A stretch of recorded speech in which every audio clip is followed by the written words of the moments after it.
pressing the pinion out of this differential now, and going to go ahead and start fitting up that putty mud solid steel sleeve and getting the preload on these inner and outer pinion bearings set.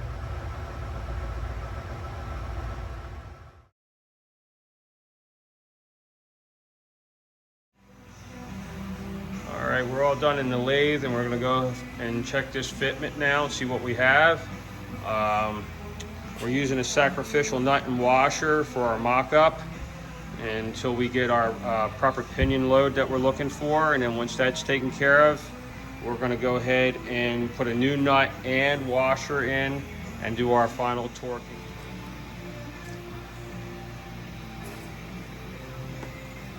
Alright, we are where we need to be for preload. Now we got to take this thing apart, clean everything, and then put our new nut and washer on, and then we can start doing our final assembly.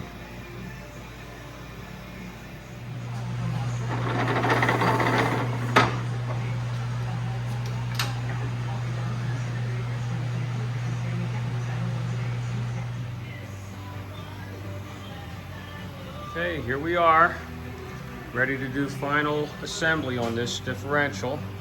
We have our new nut washer in place, race is greased, seal area is greased, and we're ready to do our assembly here. Everything is perfect. So we'll get that fitted up and we'll show that turning torque here in just a moment. Okay, here we go. We did the pinion nut. Everything's locked into place. And there we go. We got 12 inch-pounds. Looks real good. Brand new bearings, brand new seals, new nut, washer, all the good stuff. About 250 pounds of load on that pinion nut. So she's definitely not going to be going anywhere.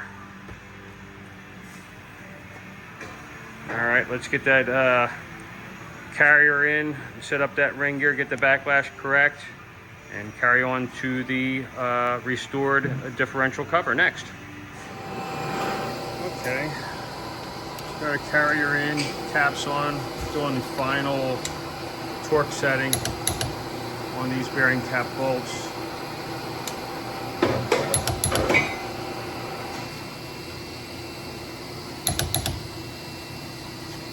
Everything is in good torque setting here, and next we're going to go ahead and set up that backlash, make sure it's right on the money. That's the pattern we established yesterday, and perfect. Here's some restored bits. If you looked in the earlier videos, I mean, these things were really, really bad, so they actually came out pretty good considering how bad they really were. Everything looks real good. Try to get a little focus in on that. And remember, the cover was really nasty, really tore up. Went ahead and dressed out all those damaged fins and fixed them up so they would look pleasant. Cleaned up that fill bolt, took all the gnarly nubs and bumps off of it. Of course, there's a new fill and crush washer behind these two.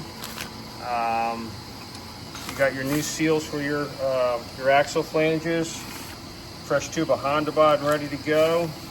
And you remember them axle flanges, not bad, right? We definitely take the time to get all this stuff really pretty. So, not that anybody actually sees it, but it doesn't matter, If you want a quality product, this is where it's at. It's not just I can fix that, boss, kind of a rebuild type of thing. It's a restoration. Okay, we're back with the backlash now. There you go. We have 3/1000s. And that's going to be consistent all the way around the gear within a couple of tenths. We did a balance on this, of course, like we always do. So run out is just shy of 1,000 run out, a little bit more than a half. So it really good, perfect.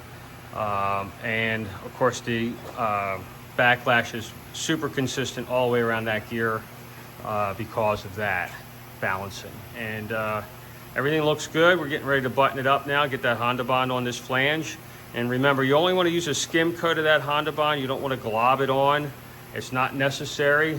That stuff is amazing. It seals so well. I used it on the Camaro, almost everything that I could. And I don't have any leaks with that Camaro.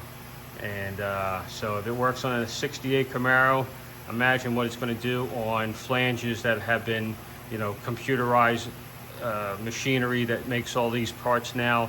So the precision is so much better than it was, you know, 50 plus years ago.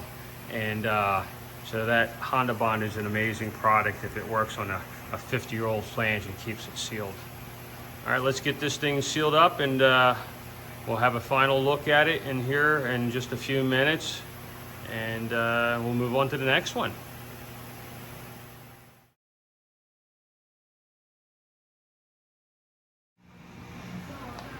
So we have our Honda Bond in place now. This is what you want it to look like. Nice and clean. Smooth, not too much. Just like that. And I never ended up breaking into the brand new tube, still sealed.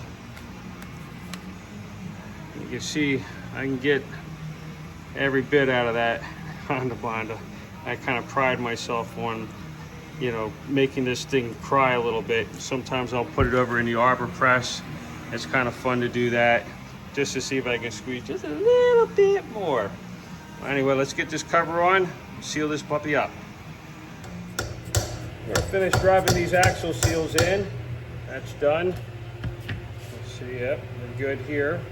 All right, we're gonna take our axle flanges that are been lubricated so that they don't bind on the seal when they go in.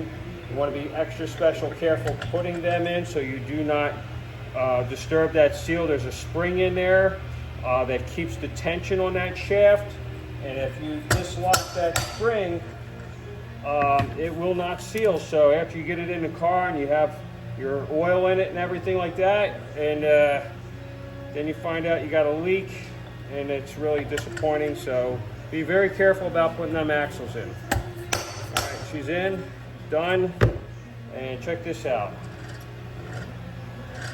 That was that broken LSD that was locked up like a spool rear end. Now it turns just like it's factory fresh, just as it should. Nice and smooth, quiet, just like it should be, like a new one. Good for another 100,000.